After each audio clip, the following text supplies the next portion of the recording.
কৃত্রিম বুদ্ধিমত্তা বা এর ভবিষ্যৎকে নতুন পথে চালিত করতে অংশীদারিত্বের ঘোষণা দিয়েছে এনভিডিয়া এবং ওপেনএআই।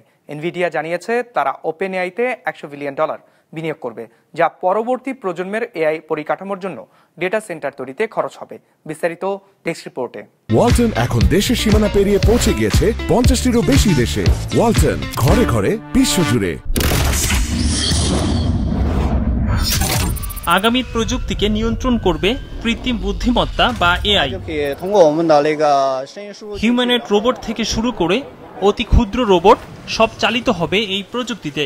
এতে আধিপত্য ধরে রাখতে ওপেনএআইতে $100 বিলিয়ন বিনিয়োগ করছে চিপ নির্মাতা প্রতিষ্ঠান Nvidia. Blackwell architecture, the GPU is just a beast. ওপেনএআইকে উচ্চ ক্ষমতার চিপ দেবে এনভিডিয়া, যা পরবর্তী প্রজন্মের এআই পরিকাঠামোর জন্য ডেটা সেন্টার তৈরিতে ব্যবহার করা হবে, যাকে কৌশলগত অংশীদারিত্ব হিসেবে বর্ণনা করেছে প্রতিষ্ঠানটি। এনভিডিয়ার প্রধান নির্বাহী জেনসেং হুয়াং জানিয়েছেন, এই অর্থায়ন কৃত্রিম বুদ্ধিমত্তার পরবর্তী যুগের সূচনা করবে। ইতিমধ্যে মাইক্রোসফট, ওরাকল, সফটব্যাংক এবং স্টারগেটের মতো প্রতিষ্ঠানগুলোর সাথেও এআই নিয়ে কাজ চালিয়ে যাচ্ছে এনভিডিয়া। তবে মার্কিন এআই কোম্পানিগুলো পড়েছে চীনা চ্যালেঞ্জের মুখে, বিশেষ করে ডিপসিকের উত্থানের পর। এছাড়া চীনা সরকার এনভিডিয়ার উপর নিষেধাজ্ঞা জারি করেছিল।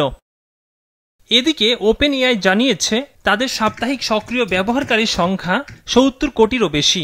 এনভিডিয়ার সঙ্গে তাদের নতুন অংশীদারিত্ব প্রতিষ্ঠানটিকে আরও এগিয়ে নেবে বলে মনে করছেন তারা। এর আগে এনভিডিয়া বেশ কয়েকটি প্রতিষ্ঠানে বিনিয়োগ করেছে, যার মধ্যে ইন্টেলে $5 বিলিয়ন এবং যুক্তরাজ্যের এআই খাতে £2 billion. Ikramul Islam Khan, business report, মাছরাঙা টেলিভিশন।